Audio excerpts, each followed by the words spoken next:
নবী রাসূল, পীর ফকির, গাউস কুতুবগণ কি চূড়ান্ত বিচারের দিন কাউকে ক্ষমা করে জান্নাতে নিতে পারবেন, অথবা কারোর জন্য শাস্তির ব্যবস্থা করতে পারবেন? চূড়ান্ত বিচারে ক্ষমা ও শাস্তি দেবার অধিকার প্রকৃতপক্ষে কার? এমন গুরুত্বপূর্ণ প্রশ্নগুলোকে সামনে রেখেই আজকের তাফসির এগিয়ে যাবে। ধৈর্য ধরে সম্পূর্ণ ভিডিওটি দেখুন।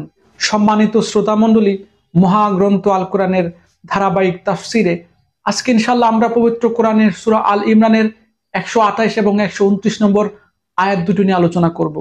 এই দুটি আয়াতে মহান আল্লাহ রাব্বুল আলামিন বলেন, লাইসা লাকা মিনাল আমরি শাইউন, হে নবী, এ ব্যাপারে তোমার কিছুই করার নেই। আউ ইয়াতুবা আলাইহিম, আল্লাহ তাআলা চাইলে তাদের উপর দয়া পরবশ হবেন। আউ ইউআযিবাহুম ফাইন্নাহুম যালিমুন, কিংবা তিনি চাইলে তাদের কঠোর শাস্তি দেবেন, কেননা এরা ছিল স্পষ্টত জালেম। ওয়ালিল্লাহি মা ফিস সামাওয়াতি ওয়া মা ফিল আরদ, আসমান ও জমিনে যা কিছু আছে তার সব হচ্ছে আল্লাহ তাআলার। ইয়াগফিরু লিমান ইয়াশা ওয়া ইউআযিবু মান ইয়াশা, তিনি যাকে ইচ্ছা ক্ষমা করে দেবেন, যাকে ইচ্ছা শাস্তি দেবেন। ওয়াল্লাহু গাফুরুর রাহিম, তবে আল্লাহ তাআলা হচ্ছেন অত্যন্ত ক্ষমাশীল ও পরম দয়ালু। আলহামদুলিল্লাহ, চমৎকার দুটি আয়াত। এই দুটি আয়াত আল্লাহ রাব্বুল আলামিন সুস্পষ্টভাবে বলে দিয়েছেন তিনি হচ্ছে একমাত্র সমস্ত ক্ষমতার মালিক।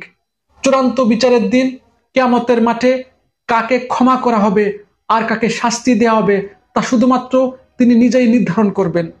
পাশাপাশি আলোচ্য আয়াতগুলোতে আল্লাহ রাব্বুল আলামিন এটিও বলে দিয়েছেন তিনি অত্যন্ত ক্ষমাশীল, পরম করুণাময়, অসীম দয়ালু। তিনি তার বান্দাদের ভালোবাসেন।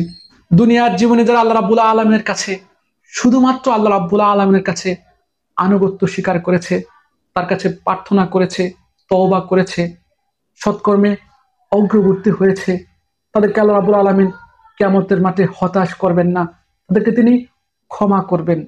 আল্লাহ রাব্বুল আলামিন আমাকে সহ আপনাদের সবাইকে এই দুনিয়ার জীবনেই আল্লাহর কাছে ক্ষমা চাবার, আল্লাহ রাব্বুল আলামিনের কাছে অনুগত্য স্বীকার করার তৌফিক দান করুন। বিশেষ করে সৎকর্মে অগ্রবর্তী হওয়ার তৌফিক দান করুন। এই আশায় আজ এখানেই শেষ করছি। ধন্যবাদ।